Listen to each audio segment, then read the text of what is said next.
दुष्यंत चौटाला ने अपने राजनीतिक जीवन में पहला चुनाव 25 साल की उम्र में हिसार लोकसभा से लड़ा। सबसे युवा सांसद बने इंडियन नेशनल लोकदल की टिकट पर। सांसद होते हुए यह भी बड़ी गजब बात है, 2014 में उन्होंने उचाना विधानसभा से चुनाव लड़ा। किस उचाना से? जहां 2009 में उनके दादा चौधरी ओम प्रकाश चौटाला विधायक बने। विधायक होते हुए उनको सजा हुई और उस सीट पर चुनाव लड़ने का काम किया अपने दादा की राजनीतिक विरासत को जिंदा रखने के लिए। सांसद होते हुए दुष्यंत चौटाला चुनावी मैदान में कूदे और वो चुनाव बहुत कम मार्जिन से, लगभग 7,000 वोटों से चुनाव हार गए। 6 महीने में 2 चुनाव लड़ना। फिर आता है 2019, हिसार लोकसभा से सांसद का चुनाव लड़ा, दूसरे नंबर पर रहे।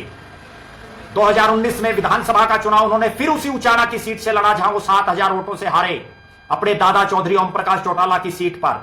और इस बार उन्होंने 47,000 वोटों से उस समय की सिटिंग विधायक चौधरी वीरेंद्र सिंह की धर्मपत्नी प्रेमलता को चुनाव हराया और प्रदेश के उप मुख्यमंत्री बने। 2024 में उचाना से वो चुनाव हार गए। अब तक 5 चुनाव वो लड़ चुके हैं। कुल मिलाकर के ये कहा जा सकता है कि लगातार पार्टी के प्रचार प्रसार के लिए दिन रात जुटे रहने वाले दुष्यंत चौटाला को आज भी हजारों हजार उनके समर्थक भावी मुख्यमंत्री मान करके पार्टी की मजबूती के लिए लगे हुए हैं। एक ऐसा चेहरा जो पढ़ाई में अव्वल, जो खेलों में अव्वल, विपरीत परिस्थितियों में राजनीति में आकर के राजनीति में भी अव्वल, उप मुख्यमंत्री बनना। बहुत लोग वर्षों ईडी घिसा देते हैं फिर भी नहीं बात बनती, लेकिन यहां दुष्यंत चौटाला पहली बार विधायक बने, लगभग 31 साल की उम्र में विधायक बने और विधायक बनते ही उप मुख्यमंत्री बन गए।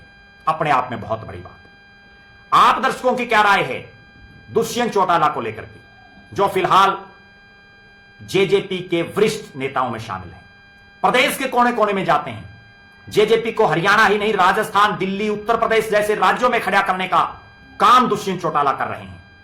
अपनी इकाइयां उन्होंने बना रखी हैं पार्टी की।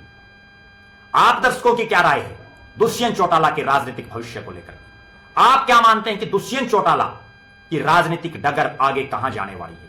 मुझे यह कहने में कोई संकोच नहीं कि हरियाणा का एक नौजवान जो 25 साल की उम्र में, जब उनका पिता और दादा जेल में हो, सांसद बनता है, 5 साल संसद में आवाज उठाता है, फिर सबसे कम उम्र का उप मुख्यमंत्री बनता है, अपनी पार्टी बनाता है, सड़क पर संघर्ष करता है। उनके साथ सबसे पॉजिटिव चीज उम्र है। अभी 37 साल के हुए हैं, बहुत लंबा कारवां बाकी है।